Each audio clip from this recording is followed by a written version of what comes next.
Russia Ukraine war జరుగుతున్నప్పుడు Russia నుండి చమురు కొంటే రష్యా ఎకనామీకి సపోర్ట్ చేసినట్టు అవుతుందని అమెరికా భావిస్తుంది.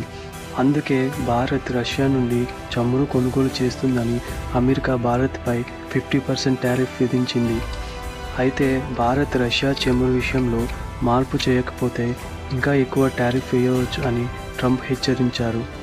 అదే సమయంలో F-35 అపాచీ హెలికాప్టర్స్ లాంటి యుద్ధ విమానాలు, హెలికాప్టర్స్ రావడానికి చాలా టైం పడుతుందని పార్టీ సమావేశంలో చెప్పారు.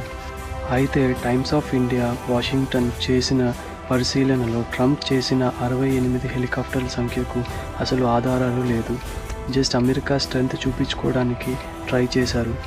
అఫీషియల్ కాంట్రాక్ట్ డెలివరీ రికార్డ్స్ ప్రకారం భారత్ మొత్తం 28 అపాచీ హెలికాప్టర్స్ మాత్రమే కొనుగోలు చేసింది. డిసెంబర్ నాటికి అవి అన్నీ కూడా డెలివరీ అయిపోయాయి.